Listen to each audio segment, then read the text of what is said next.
नमस्कार दोस्तों, मैं हूं आपका अपना आर कुमार और आप देख रहे हैं संस्कार साइंस क्लासेस। आज के क्लास में आप लोग ये जानिएगा संस्कृत के संपूर्ण सिलेबस के बारे में, और सिलेबस देखने से, सिलेबस जानने से, सिलेबस समझने से क्या होगा ये बताएंगे। और लास्ट में ये भी बताएंगे कि आप कैसे सिलेबस देख करके, सिलेबस को जान करके, सिलेबस को समझ करके संस्कृत में बेहतर से बेहतर अंक उठा सकते हैं। तमाम चीजों के बारे में हम आज आप लोग को इस वीडियो के माध्यम से जानकारी देने वाले हैं। ये 10 से 15 मिनट के वीडियो आपके एग्जाम में एकदम चार चांद लगा देगा। चूंकि देखिए, हम आपको एक बात बता दें, अगर आपको सपोज यहां से पटना जाना है, पूरा रास्ता यदि क्लियर है, सिलेबस का मतलब क्या होता है, रास्ता आपको दिखा देगा, किसी से पूछने की जरूरत नहीं है। डायरेक्ट पटना में गोलंबर पे चल जाइए, बोरिंग रोड या जहां गांधी मैदान जाना है, अगर आप रास्ता देख लिए तो आप डायरेक्ट टारगेट के पास पहुंचिएगा।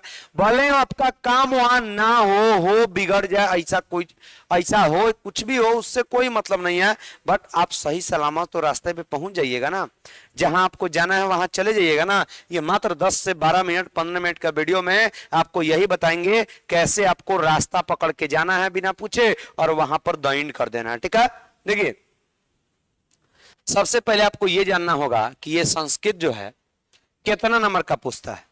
तो संस्कृत दोस्तों 100 नंबर का पूछता है। कितना नंबर का? 100 नंबर। ऑब्जेक्टिव सब्जेक्टिव दोनों को मिला करके 100 नंबर का जवाब देना है। सबसे बड़ी खुशी की बात यह है कि आप लोगों में दोगुना विकल्प है। कौन सा जी बोलिए? दोगुना विकल्प है, ऑप्शन है। ये नहीं है तो ये मारिए, ये नहीं है तो ये मारिए। ये बहुत सारा ऐसा चीज है जिसकी वजह से आप बहुत आसानी से संस्कृत में भी 100 में 100 उठा सकते हैं। देखिए कैसे संस्कृत 100 नंबर का पूछता है। जिस 100 नंबर को हम दो भाग में बांट दिए, 2 भाग में 100 नंबर कितने भाग में बांट दिए? 2 भाग में बुआ जी। 2 भागों में हम इसको बांट के पढ़ेंगे। पहला खंड अ और दूसरा खंड ब। खंड अ में हम ऑब्जेक्टिव क्वेश्चन के बारे में पढ़ेंगे, जिस ऑब्जेक्टिव को हिंदी में वस्तुनिष्ठ कहते हैं। आप किसी पढ़ाकू लड़का से भी पूछ दीजिए ऑब्जेक्टिव को हिंदी में क्या कहते हैं, पसीना छूट जाएगा बुआ जी बताने में, ऑब्जेक्टिव का हिंदी बताने में। बस ये आपको समझा देगा, लोग भूलिया देगा कि हाँ ऑब्जेक्टिव माने गोला लगाने वाला, गोला लगाने वाला। ऐसा नहीं है जी, ऑब्जेक्टिव को हिंदी में वस्तुनिष्ठ कहते हैं। कैसे? आप जब 3 माही या 6 माही एग्जाम आप अपने स्कूल में दिए होइएगा, उस पर लिखा रहता है कि खंड अ में 1 से 100 तक वस्तुनिष्ठ प्रश्न है, जिनमें से किन्हीं जो है, जिनमें से किन्हीं 50 प्रश्नों का उत्तर देना जरूरी है। जिनमें से किन्हीं 50 प्रश्नों का उत्तर देना जरूरी है। यानी खंड अ में जो क्वेश्चन रहेगा वस्तुनिष्ठ टाइप का रहेगा। ठीक है, उसके बाद आपको खंड ब में क्वेश्चन मिलेगा। किसमें? खंड ब में सब्जेक्टिव, जिस सब्जेक्टिव को हिंदी में हम लोग विषयनिष्ठ कहते हैं, या फिर इसी सब्जेक्टिव को उभयनिष्ठ कहा जाता है। उभयनिष्ठ कहिए या इसी को जो है विषयनिष्ठ कहिए, दोनों का मतलब एक ही होता है। उभयनिष्ठ कहिए या विषयनिष्ठ कहिए, सब का मतलब एक ही होता है। ठीक है, एग्जाम में बहुत इंपॉर्टेंट, बहुत ज्यादा काम आएगा ही। देखिए ये जो है ऑब्जेक्टिव जो क्वेश्चन आएंगे, आप यहां पे समझिए बुआ, ऑब्जेक्टिव जो क्वेश्चन आपको मिलेंगे यहां से, 1 मिनट बाबू, 1 मिनट। जो ये ऑब्जेक्टिव क्वेश्चन जो आपको मिलेगा, ये इसमें क्वेश्चनों की संख्या जो है, ऑब्जेक्टिव के क्वेश्चनों की संख्या 100 होगी। कितनी होगी? 100। जिन 100 सवालों को पढ़ के आपको किन्हीं 50 प्रश्नों का जवाब देना जरूरी है। ये 100 सवाल कहां से आएंगे बाबू? आप जरा यहां पे समझिएगा। 100 सवालों में से 50 का जवाब, ये 100 आएंगे कहां? ये 100 दो जगह से आएंगे, एक किताब से और दूसरा व्याकरण से। एक जो है बबुआ जी आपके किताब से, और दूसरा कहां से आएगा बोलिए? दूसरा आएगा आपके व्याकरण से। किताब में से जो है क्या, कौ फाइल भाग लाने के लिए, यहां पर ध्यान दीजिए जरा, बहुत ज्यादा इंपॉर्टेंट है। इसमें से किताब से जो क्वेश्चन आएंगे 50, कितने? 50, और व्याकरण से बबुआ जी जो क्वेश्चन आएंगे लगभग 50, यानी संस्कृत में लगभग एवरेज क्वेश्चन आता है 50% किताब से और 50% ग्रामर से, ठीक है, संस्कृत व्याकरण से। अब ये भी हम बताएंगे अगला वीडियो में संस्कृत व्याकरण में कौन कौन सा चैप्टर पढ़ना जरूरी है, हिंदी के व्याकरण में कौन कौन सा चैप्टर पढ़ना जरूरी है, ठीक है। चलिए आगे बढ़ते हैं।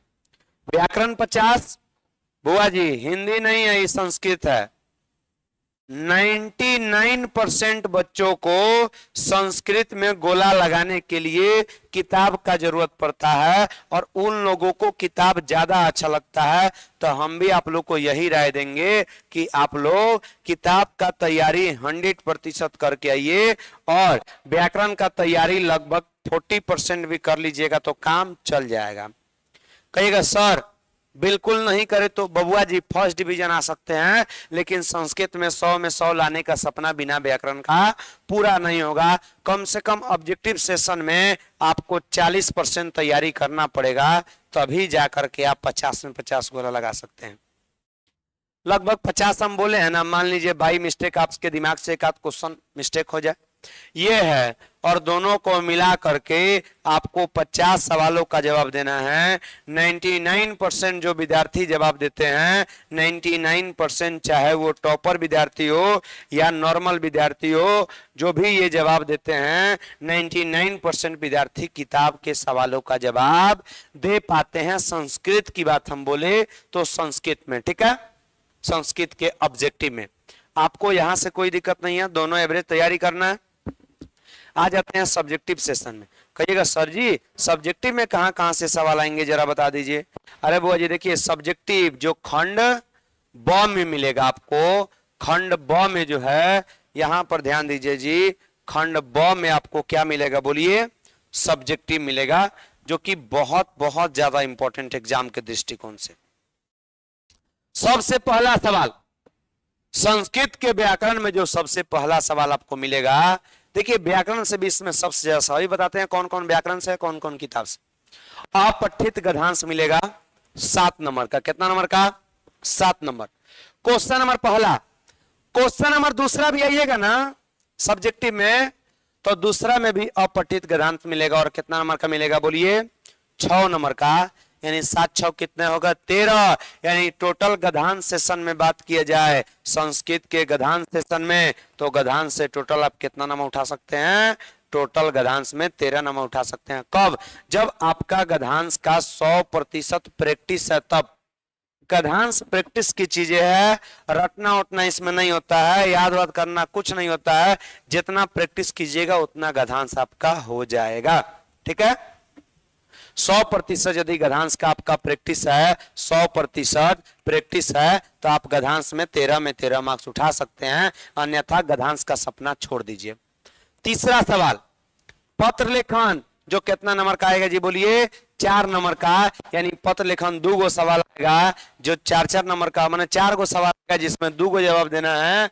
एक क्वेश्चन 4 नंबर का, 4 दूनी बोलिए कितने, 4 दूनी 8 नंबर, ठीक है।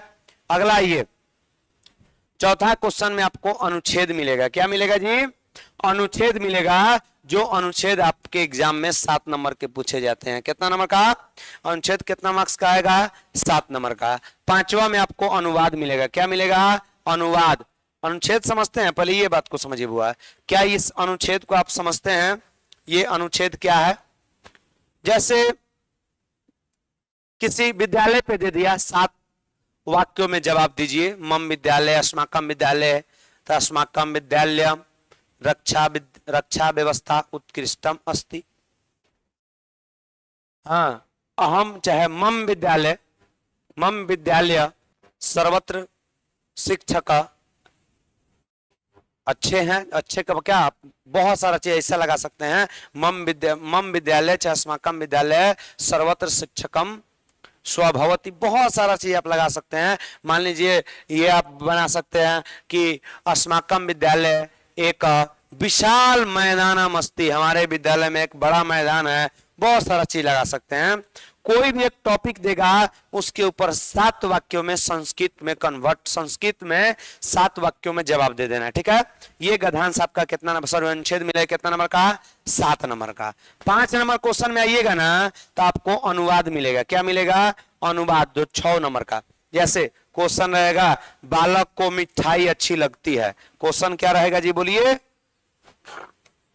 क्वेश्चन रहेगा बालक को मिठाई अच्छी लगती है, उसको संस्कृत में बना देना है बालकाय मोदकम रोचते, समझ में आ रहा है ना। बालक को मिठाई अच्छी लगती है, ऐसा ऐसा कुछ, पिता के साथ जो है पुत्र जाता है ना, पितृस पुत्रम गच्छति, आप ऐसा ऐसा जो है अनुवाद बनाइएगा तो आपको कितना नंबर मिलेगा, 6 नंबर, ठीक है। उसके बाद छठा और सबसे लास्ट सवाल, देखिए क्या मिलता है सबसे लास्ट में, सबसे लास्ट में आपको मिलता है बुआ जी, सबसे लास्ट में आपको क्या मिलता है, तो सबसे लास्ट में आपको लघु उत्तरीय प्रश्न मिलेंगे जो कि 16 गो सवाल आएगा, जिसमें से 8 गो का जवाब देना है, प्रत्येक सवाल 2-2 नंबर का, 8 दूना 16 मार्क्स। कहिएगा गुरुजी हम किताब से इसमें कितना नंबर का उठा सकते हैं और व्याकरण से, ये बुआ जी आपका किताब से नहीं है, ये व्याकरण, पत्र लेखन व्याकरण, अनुच्छेद व्याकरण, अनुवाद व्याकरण, यानी कुल बोला जाए तो 34 मार्क्स जो है, 34 मार्क्स बहुत बड़ा मार्क्स होता है। 50 नंबर में 34 नंबर केवल संस्कृत के व्याकरण से है। कहां से है जी बोलिए, 34 नंबर संस्कृत के व्याकरण से हैं, और इस 50 नंबर में मात्र 16 नंबर ही आपको किताब से मिलेगा, मात्र 16 नंबर ही किताब से मिलेगा, बाकी 34 नंबर व्याकरण से। समझ में आ रहा है ना। आपके लिए कौन ज्यादा बेस्ट है जरूर कमेंट में कमेंट कीजिएगा। मेरे हिसाब से व्याकरण सबसे ज्यादा बेस्ट है, क्योंकि व्याकरण आप पढ़िएगा अच्छा से तो आप 34 मार्क्स उठा सकते हैं। आइए हम आपको मार्क्स जुड़वाते हैं। देखिए 7 6 13, 13 8 कितना होता है जी बोलिए, 21, 21 7 कितना हो जाएगा, 28, 28 6 34, 34 और 16 कितना हो जाएगा बोलिए, हो गए जी पूरे 50। हम आपको बोल दिए ना 1 नंबर और 2 नंबर में गधांश तो इसी में, 3 नंबर में पत्र मतलब 3 नंबर में पत्र, 4 नंबर में अनुच्छेद मतलब 4 नंबर में, 5 में अनुवाद मतलब 5 नंबर में, 6 में क्वेश्चन आंसर मतलब 6 में ही क्वेश्चन आंसर। ना ही क्वेश्चन का नंबरिंग बढ़ाएगा और ना ही आपका कहीं से क्वेश्चन बोल रहे हैं ना। आप मेरे नोट्स पे भरोसा रखिए बुआ जी, मेरे नोट्स पे, जो कि नोट्स आपको एकदम फ्री में मिलेगा, पूरा संस्कृत, संस्कृत ही नहीं, Sanskrit Hindi science social science पूरा नोट्स पे भरोसा रखिए। पत्र तक लड़ा देंगे, नोट्स में पत्र भी मिलेगा लिखा हुआ, पत्र तक लड़ा देंगे, और पत्र तक आप बना करके आइएगा। अनुच्छेद अनुवाद का छोड़िए, हम पत्र भी लड़ा देंगे। नोट्स एकदम फ्री में मिलेगा। इस नंबर पे कांटेक्ट कर लीजिएगा 72 564 570, इस नंबर पर कांटेक्ट कीजिएगा। या तो आप 24 घंटा में कभी भी कॉल कर सकते हैं, या सबसे बेस्ट होगा इस नंबर पर आप एसएमएस कीजिए तो ज्यादा अच्छा होगा, ठीक है। जो सब्जेक्ट का आपको नोट चाहिए मैसेज कीजिए, आपको पूरा सब्जेक्ट मिलेगा। सबसे खास बात आपको पूरा फ्री में, उससे भी ज्यादा खास बात 90% प्लस क्वेश्चन लड़ने का हम गारंटी देंगे आपको कि आपका इसमें 90% प्लस क्वेश्चन लड़ जाएगा। सिलेबस आप क्यों समझे हैं, यहां समझिए। सिलेबस इसलिए समझे हैं, आप गधांश का तैयारी कर लिए मतलब आपका 13 नंबर पक्का हो गया। आप पत्र लेखन का तैयारी कर लिए मतलब आपका 8 नंबर पक्का हो गया। अनुच्छेद का तैयारी कर लिए 7 नंबर पक्का हो गया। अनुवाद का तैयारी कर लिए 6 नंबर पक्का हो गया। किताब में क्वेश्चन आंसर का तैयारी कर लिए आपका 16 नंबर पक्का हो गया। इससे आपको ये पता चलेगा एग्जाम जब नंगिचा गया आप यही तैयारी किए हैं, मतलब आपको अनुवाद और किताब तैयारी करना बाकी है। तो आप कम समय में सिलेबस को समझने के बाद कम समय में अधिक से अधिक तैयारी कर सकते हैं, ठीक है जी। विशेष जानकारी के लिए आप हमारे लाइव सेशन में जुड़िए। अभी के समय में आपको डेली जो है 8 बजे से शाम में जो है 8 बजे से लाइव क्लास मिलता है, वहां से जुड़िए। आपको सब चीज अभी फ्री मिलेगा, 1 रुपया कहीं भी चार्ज नहीं देना पड़ेगा। चलिए जी, हम अपनी वाणी को आज यहीं पे समाप्त करते हैं। जय हिंद दोस्तों, मिलते हैं अगले वीडियो में अगले अंदाज के साथ।